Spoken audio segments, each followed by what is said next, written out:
السلام عليكم ورحمة الله وبركاته. حبايبنا مزارعين، يا رب تكونوا بخير. الجماعة مزارعين البصل، تربس البصل. تربس البصل من الحشرات الشرهة جدا للتغذية على محصول البصل، وكمان من المشاكل بتاعتها ان هي التكاثر بتاعها سريع او دورة الحياة السريعة بتاعتها. كمان تربس البصل يمكن بيدخل في البلعوم، فسائل الرش ما بيوصلوش قوي الا اذا غطيت تغطية كاملة. هقول لك على بعض المواد اللي ان شاء الله تستخدمها تدي معاك نتائج كويسة جدا في تربس البصل. تربس البصل طبعا حضراتكم عارفين ان هو البداية للبياض الزغبي، البداية للامراض الفطرية في البصل بسبب الخدوش اللي بيسببها على الاوراق. بدون الدخول في تفاصيل كبيرة ملهاش داعي، هو بيبقى الجروح اللي بيسببها في الاوراق بتاعة البصل ده بتبقى اماكن ممكن يدخل منها العدوى الفطرية او الامراض الفطرية. تعمل لك بياض زغبي، لطعة ارجوانية، تعمل لك بطريتس، تعمل لك استيموفيليا. فده بالنسبة للتربس. يعني التربس هو المرحلة الأولى لانتشار الأمراض في البصل. كمان التربس بيتغذى على العصارة النباتية في البصل، وبالتالي بيستحوذ على البروتوبلازم في الخلية النباتية، ومع اشتداد الإصابة ممكن يؤدي إلى جفاف عروق البصل أو أعناق البصل بالكامل. فبعض المواد اللي انت تقدر تستخدمها عشان تديك نتيجة محترمة: المادة الأولى فلونكاميد. مادة الفلونكاميد من المواد الممتازة جدا على تربس البصل. اشتغل بيها 80 جرام للفدان.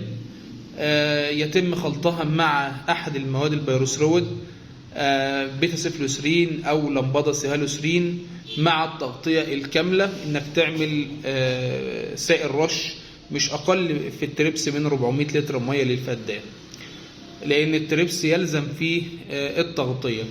كمان أنصح بإضافة الزيت النباتي لرشات البصل. يعني نصيحة لحضراتكم استخدموا الزيت النباتي، لأنه بيغلب جسم التربس وبيمنعه عن الهواء، وبالتالي بيؤدي إلى قتل حشرة التربس. فنستخدم فلونكاميد 80 جرام للفدان، زائد 250 سنتي فيجن لمبادة 10%، مع نص لتر زيت نباتي على 400 لتر مية. كمان ممكن نستخدم مادة السايميثوكسام، خلطها مع منع الانسلاخ ليفنورون مع الاسيتاميبرايد. التركيبة دي كويسة جدا. كمان نقدر نستخدم إيميداك أميداكلوبرايد 35%. نستخدم فيه تربس البصل الإيميداك بمعدل 250 سنتي، زائد البيتا ستار بمعدل 450 سنتي للفدان. ولازم أعمل تغطية كاملة للبصل. يا جماعة البصل مش 4 بخاخات ولا 5 مواتير ظهر ولا 6 مواتير ظهر هيعمل لي تغطية كاملة، لا، مش أقل من 300 لتر ل 400 لتر مية. وكمان اشتغل بالمعدلات الموصى بيها، ما اشتغلش بنص الجرعات. يعني المبيد الفلاني ده او المبيد اكس ده متوصي بيه 200 سم للفدان، يبقى 200 سم للفدان، ما احطش 100 سم. كمان من المواد اللي هي كويسة جدا خلط البيفنسرين مع الاسيتاميبرايد، برضو كويسة جدا في التربس، ولكن يفضل رش التربس رش دوري. يعني ما تقوليش هرش كل 15 يوم، لا، التربس كل اسبوع، ما يعديش اسبوع الا ما تدي رشه للتربس. اشتغل بارخص المواد، مش شرط المواد الغاليه، ولكن مهم جدا الاستمراريه في الرش عشان تكسر دوره حياه الافه. كمان يفضل رش التربس وانت داخل على ليل مع التغطيه الكامله. بجد بعض الناس بيروحوا يرشوا البصل او التربس بصفه عامه في الحر، وده مش مظبوط، يعني كلام مش مظبوط. كمان من الخلطات الكويسه جدا اللي تقدر تستخدمها في التربس خلط ماده السايميثوكسام او ماده الاميداكلوبرايد مع الابامكتين. الابامكتين ليه تاثير على التربس. ولكن هو تأثيره ضعيف، ولكن ليه تأثير على التربس. مادة الفبرونيل، مادة فبرونيل مادة كويسة جدا تشتغل، يعني فبرونيل اشتغل حسب الشركة ما هي موصية، لأن في فبرونيل سائل في السوق وفي بودر. بالنسبة لي الفبرونيل البودر اشتغل بيه 100 جرام لكل 100 لتر مية. لو انا هعمل 300 لتر مية اشتغل 300 جرام لكل 300 لتر مية او 300 جرام للفدان. فبرونيل من المواد القوية جدا على التربس، ولكن هي تقريبا اتمنعت، ولكن ما زالت موجود لو حد عنده فبرونيل قديم يقدر يستخدمه. فبرونيل من الحاجات اللي انا جربتها انا شخصيا وادت نتائج كويسة جدا على تربس البصل. كمان بعض النصائح للسادة المزارعين: بلاش ترش أحماض أمينية، بلاش ترش طحالب بحرية على محصول البصل في حالة وجود الإصابات. لو عايز ترش أي مغذيات في محصول البصل استنى لما تخش في شهر 3 يكون أفضل. يعني بوتاسيوم فوسفايد كويس جدا، ده من ضمن الحاجات اللي تقدر تستخدمها في البصل. كمان مركب فيجن بي كي عالي الفوسفور والبوتاسيوم تقدر تستخدمه في البصل. مركب المركبات السيليكا في من المركبات اللي بتدي حماية للبصل من الأمراض الفطرية وتحمي البصل من التقلبات الجوية. مهم جدا انك تستخدم الدبال في البصل، الدبال العفريت الزراعي 10 لتر على الحوال، هيوفر معاك عناصر كتيرة جدا ويوفر معاك خلطات كتيرة جدا. الدبال يا جماعة مهم لكل المحاصيل. الدبال بيحسن التربة قبل ما بيحسن النبات. يعني نركز تاني في الجزئية دي، الدبال العفريت الزراعي اللي احنا قاعدين نتكلم ليل نهار عنه على السوشيال ميديا سواء يوتيوب او سواء فيسبوك، الدبال انا مركز فيه قوي لانه فعلا بيحسن التربه. في اسرار في المركب ما نقدرش نقولها حتى لو اتدفع فيها فلوس، ولكن الدبال هيحسن التربه بتاعتك على المدى البعيد اكتر ما هيحسن النبات. يعني الدبال بيرفع الكتله الميكروبيه في التربه. يعني ايه يرفع الكتله الميكروبيه في التربه يا دكتور؟ يعني بينشط لك الميكروبات النافعه اللي بتثبت النيتروجين بتاع الازوت، بتثبت نيتروجين الهواء الجوي وتحوله الى صوره معدنيه فيما بعد يستخدمها النبات. كمان بيخفض البي اتش، كمان بيقلل الملوحه، بيحسن مسامات التربه، بيرفع من خصوبه التربه اللي استهلكت واستنزفت بسبب عدم اتباع الدوره الزراعيه وكثافه الزراعات على وحده المساحه. ان الناس ممكن يزرع بنجر شتوي ويرجع في الشتوي اللي بعده يزرع بنجر، بعد كده يزرع بعد البنجر رز ويرجع يزرع رز تاني في الصيف. ففي عدم اتباع دوره زراعيه ادت الى استنزاف التربه من العناصر الغذائيه. كمان انا بنصح باضافه الدبال للناس اللي زرعوا كتان. الناس اللي زرعوا كتان لازم تضيف الدبال في الزرعه التي تليها، لان الكتان بيعمل استنزاف لكل العناصر الغذائيه بالاخص الطبقه السطحيه من التربه، وبالتالي تلاقي المحصول اللي بعد الكتان مش افضل حاجه، لان الارض استنزفت واستهلكت بالاضافه الى المواد السامه اللي بتفرزها جذور الكتان، وبتبقى سامه على المحاصيل التي تليه. الدبال ان شاء الله في اضافتك ليه في الزرعه التي تلي الكتان بيعالج هذه المشاكل. كمان الدبال بيرفع مناعه النبات ضد مقاومه الظروف الجويه سواء ارتفاع درجات حراره او انخفاض درجات حراره، بالتالي فهو حل مناسب جدا لمزارعين البصل. انا يعني نزلت قليل من فتره فبتكلم مع مزارعين البصل على الدبال واهميه الدبال للبصل، والدبال فيه كذا وكذا وكذا. قالوا احنا لاول مره بنلاقي التركيبه دي في السوق.